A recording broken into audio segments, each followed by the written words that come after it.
Thank you so much for having me. My name is Jennifer Scalia. I work at Mass General. I'm glad to be here again this year. Today, well, not here, remotely there. Today I am presenting on telehealth and ALS, which has definitely taken on a whole new meaning now that, with the COVID pandemic. And so we have really enjoyed using telehealth in our clinic, and I'm excited to talk to you about it. So first of all, what does telehealth look like? It does very frequently look a lot like a Zoom conference where you are having it with your providers. So it's you in your living room and your provider, sometimes in their home, sometimes in their office, on the other end, talking by video. That is the classic telehealth video conferencing virtual visit. There's lots of names that people use for this. That is also really, that's part of telehealth, but that came from phone calls, which are technically a part of telehealth as well. When nurses call you and check in on you, or you talk to a nurse between appointments, or you talk to one of the disciplines, physical therapists, speech and swallowing therapists, phone calls are truly a form of telehealth as well. And there's also monitoring at home, which is considered telehealth. And that is using applications, questionnaires, devices, things you do at home, like weigh yourself, that you then can write into your provider's office to let them know how you're doing at home. All of these things are a form of telehealth. It's a way of providing healthcare more remotely from the convenience of your own home. And ALS clinicians were actually exploring telehealth pre-COVID. So actually, in preparation for this review, I wanted to see how much was really out there. And in November 2019, a review found more than 707 articles looking at specifically ALS and telehealth. And so that's before COVID. Personally speaking, I was a part of the MGH, Telepals, and Eat More studies, which also looked at telehealth. Telepals was more of the video conferencing. That was actually very early days where we had to send people cameras. There was not cameras built into everybody's system, computer systems. And we would do video conferencing by remotely, especially for people where it was hard to come in. And the Eat More study was a study that looked at a nutritionist giving nutrition help to people through an application on your phone, as opposed to you actually seeing a nutritionist. And it also helped you to log your meals, which can help trend your weight and your meals over time, your calories. Overall, between all of the studies, the 61 that were reviewed in the article I read, the Telepals and Eat More studies that I was also a part of, generally telehealth virtual conferencing, really well received, very feasible, found to be useful. The research did find that most people were looking at certain subgroups. So people who it was difficult to leave home, people who lived in remote areas. For instance, I know we spoke to a lot of people who lived in remote areas of Maine when we first started the Telehealth program. And then also some of the studies were non-invasive ventilation focused. So respiratory therapists who were able to look at your settings on the BiPAP machines remotely. Some of them were focused on that. So none of the studies really looked at ALS as a whole and how to use telehealth for every single person, though everybody did say it could be used for everyone. They found it was really important to have ongoing training and support, but they did notice issues with reimbursements through insurance companies, which has changed a bit now, and I can get into that a little bit later. I will also say that at Mass General, I've been a part of some studies that are looking at phone applications and new technology to help do some home monitoring for speech, for steps, walking tasks, where you have a wrist monitor and it can actually monitor your movements as you walk. It tells you something to do when you can do it. For the speech, it tells you some words to say and you speak into your phone and it monitors that and transmits it to us. Those were going on all before COVID as well, that this was all in the works using technology to try and help us further our information for patients. They don't have to come into the clinic, and also help our research.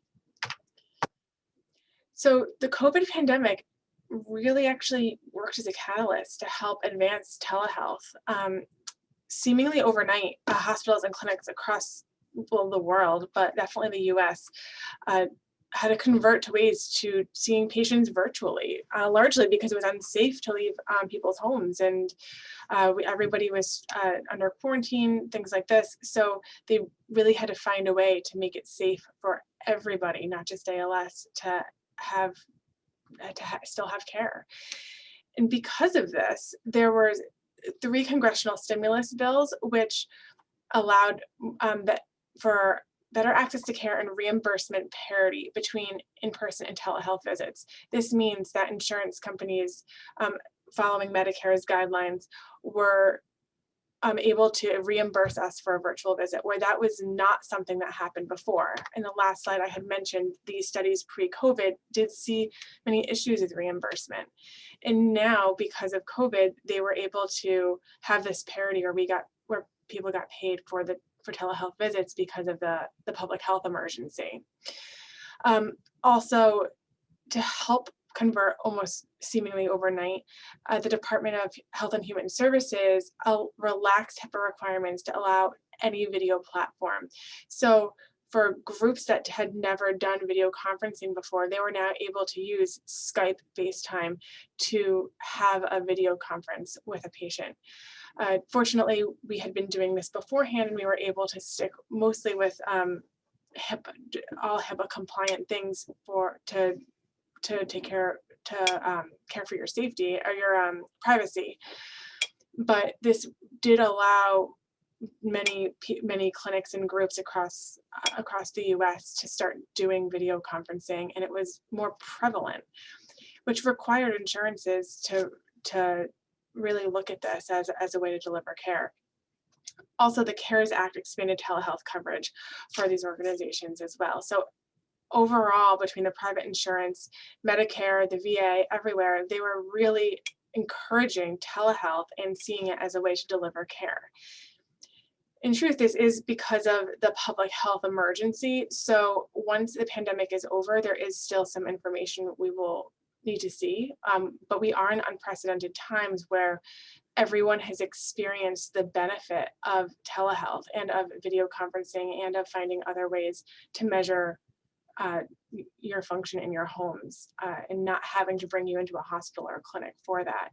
So now that we have had that experience, I am hopeful that things continue to improve in regards to reimbursements and things like that.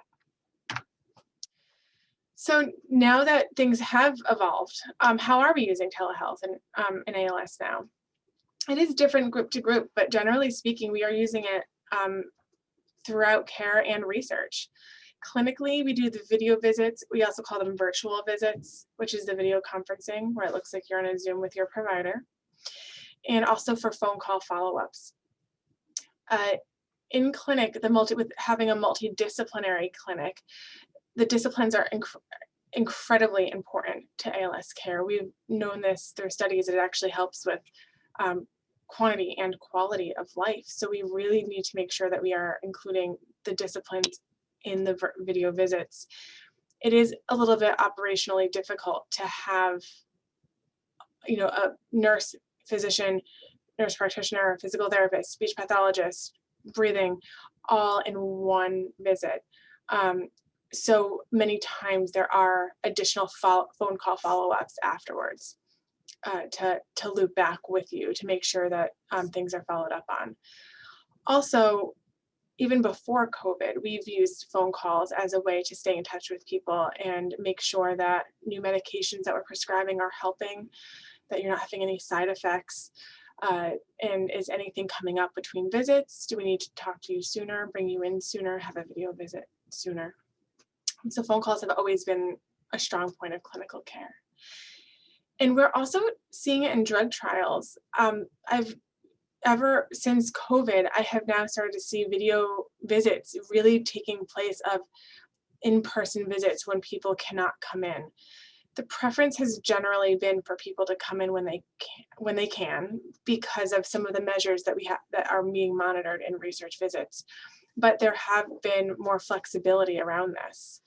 And the platform trial, for one, is one that I've seen if people cannot come in, we can actually do a video visit to touch base with them, and also to try and do breathing tests with them when they're given the equipment ahead of time.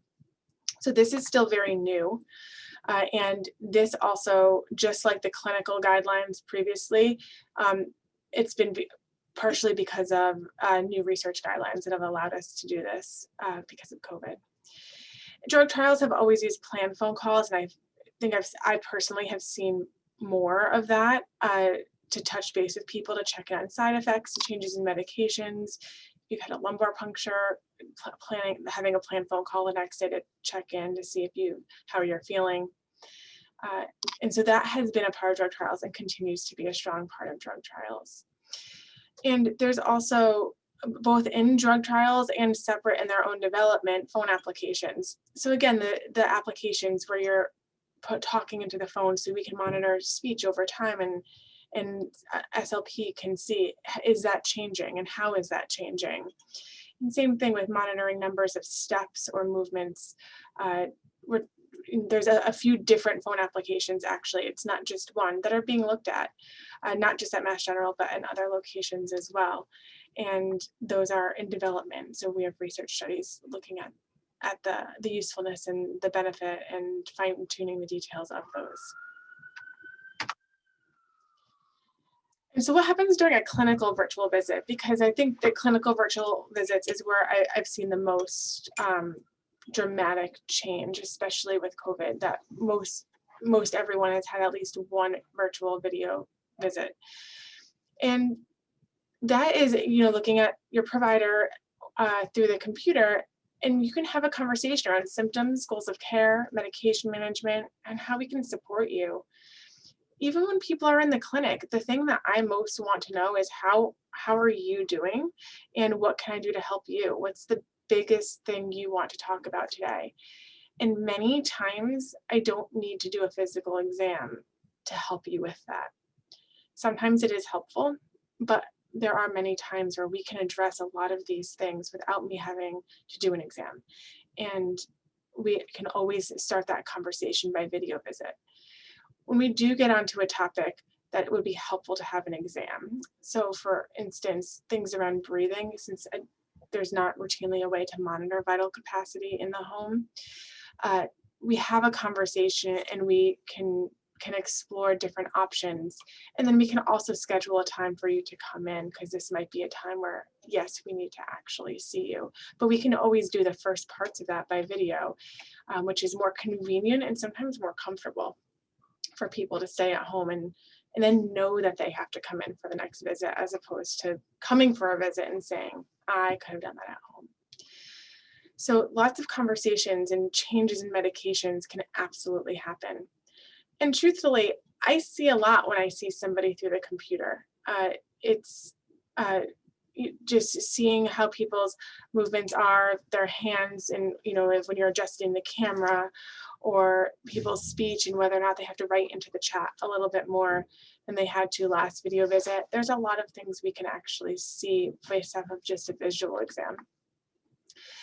The other nice thing I have really enjoyed about the video visits is other people participating. We have done video visits where there's a home respiratory therapist at someone's house while I'm on the video visit, or a visiting nurse who's at their house while I'm on the video visit, and we can all be on the same page and they can be helping to make changes in real time. Also, because of the video visit, when people have family members that don't live with them or couldn't attend the meeting because they're at work, we've been able to bring them into the Zoom. It's like a Zoom, and we bring the patient in first. And once you confirm with me that you want somebody else to come in, I send them the link, and they just come right on in real time, and they can just be a different box on the screen and be an active participant in the entire visit, just as though they were there with you.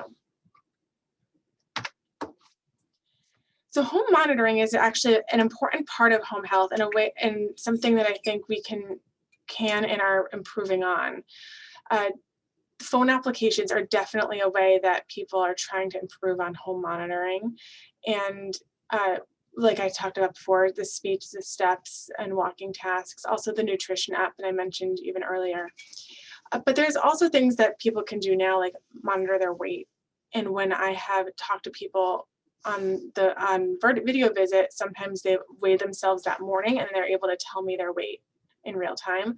Or there's times we say we need to monitor your weight, and they weigh themselves at home and send it to me every day through their patient gateway or my chart, so that we can monitor that over time. And that's a way that we can monitor some aspects of ALS at home without you coming in. You don't need to be on our scale to monitor your weight. In fact, I like people using their home scale, so it's the same scale every time, not sometimes your scale at home, sometimes your scale in the office. This is difficult when some people are not able to step onto the scale in their home anymore, because we do have things in the clinic that we can use to help weigh people when when they're not able to have the strength in their legs to step onto a scale. But for a time, this is something that we can do as well. We also have a group at Mass General, our house call program, who is exploring ways to measure vital capacities or ways to monitor breathing in the home. And I don't know that I have personally seen a great way to do this quite yet, but this is being looked at. And I think that if we're able to get a way to measure your breathing in the home, that would be huge in being able to help continue with even more telehealth and monitoring. There's also some non-invasive ventilators so BiPAP machines, that they are able to transmit the settings to their respiratory therapist without the respiratory therapist having to come into your home to take the chip out. And that's also a very nice way of monitoring, where just by using your machine, they're able to see your settings, see what's working, see what's not. And there are pulmonologists that can actually go in and change the settings directly. That's not in all machines yet. I hope it will be in the future, but it is nice to see that emerging as well. So as a whole, telehealth really, I have seen facilitate and improve care and access. I work at Mass General, and there is a huge travel burden to coming into Boston, especially because we see people not only in Massachusetts, but out of state as well. But even within Massachusetts, you could be in Massachusetts and still be 2-3 hours away. It's a long way to travel. And then people would be in our clinic for 2 to 3 hours seeing our whole team. And then they have to go back home, sometimes 2 to 3 hours. So that's just time-wise, that's huge. And then getting out of your home. People tell me all of the time how difficult and taxing that is just to get out of your house and into the car.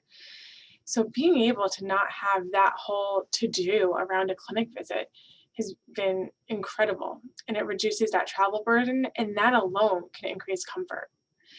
And that alone also reduces time. So we've really seen this reduced travel burden, reduced time for visits. People are more comfortable because they're not traveling, but also just because they're in their own home, they're on their couch, and they have that sense of security when they are in their home. And if they're more uncomfortable that day, if they have more worries or fears that day, it seems as though it's been easier to talk about, not easier to talk about when you really are holding a loved one's hand across from you and you're not in the white walls of a hospital. It's a lot more personal. And it's nice for us to be able to see your home and see that too. So there are things to consider that there's a ton of benefits to video visits, and I really hope that they don't go away. I really hope that after the pandemic, things continue to move in this direction, and I think they will. But there are no in-person exams on video visits, phone calls, and home monitoring. Even with the best phone applications, if they were to come out there, there's still no way for me to test your strength or for me to listen to your lungs to see if maybe you aspirated and there might be a pneumonia. There's no way for me to do those things. So there's certain diagnoses and certain symptoms that really need an in-person exam. So I don't know that we would be able to do something solely virtually with never coming in. But I absolutely think that we're headed in the right direction. But just remembering that in-person exams, there are benefits to them, especially because you can catch things a little bit earlier. Sometimes even a subtle change in strength or a subtle change in your vital capacity, even if people aren't feeling it yet, we can start to be proactive and talk about things if that's something that you're wanting and willing to do. We have that option. But I don't think that means that after COVID that people should revert to going back into the hospital for every visit. I just think that there are some times where there is a benefit to having an in-person exam. The other thing to consider is the multidisciplinary availability. So it's when you come into the clinic, everyone's in one place at one time. And that doesn't always happen with the video conferencing and the telehealth visits. It can be a little bit more segmented. I have heard from some people that they really enjoy that aspect of virtual visits. They really enjoy separating out their conversations. It's not so much to take in all at one day, and they can talk to people over the course of a week or 2 weeks even, and that's less daunting. But sometimes people prefer to come in and have a day where they're dedicated to thinking about this and then put it back into a box and not think about it until their next visit. That's a little bit harder. So that's just something to think about, not good or bad, just something to consider. The other things are more about coverages. So practice coverages across state lines. There have been rules about where you can practice. So just like I have a license to practice in Massachusetts, I cannot practice in Arizona. There have been rules and regulations about if I can do a virtual visit with people in Arizona.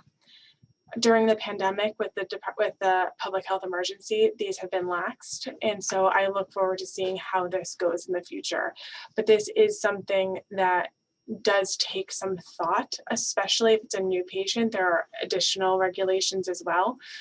We are always keeping up to date on this. So please always reach out to us and we will figure it out from there. We will do whatever we can to help. But it is something that we do have to at least think about. The other thing is the insurance coverage. So right now in the pandemic, insurance has been covering telehealth with that equal parity. So just as though you were in person.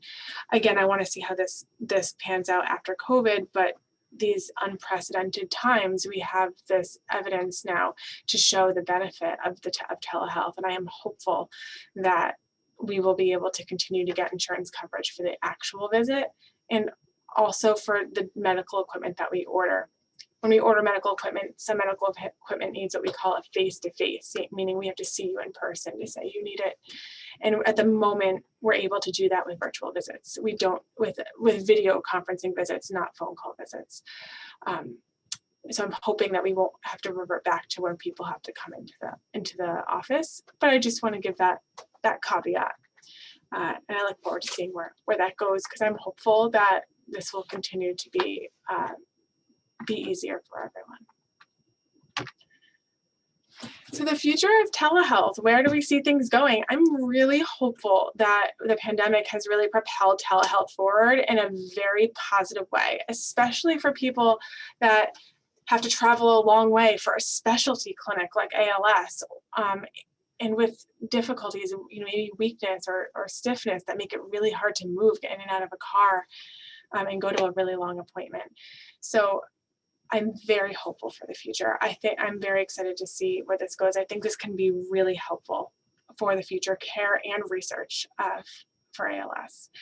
I don't think that we'll be able to do away with in-person visits completely, but absolutely a hybrid care, I think, and I'm hopeful will work.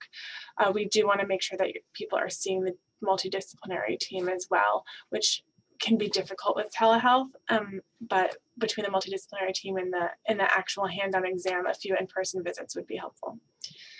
And I also hope to see the validated measures to monitor things at home, breathing, speech, strength, because that would really amplify the video conferencing visits. That would really help things, help us understand what you're experiencing in your home a lot better. So I think that is all all I have on this. I am very interested in hearing people's experiences, so please feel free to always reach out to me by email, and I am more than happy to listen to your experiences, answer questions, which I'm doing in the chat. But I'm very willing and interested in hearing about your thoughts with telehealth.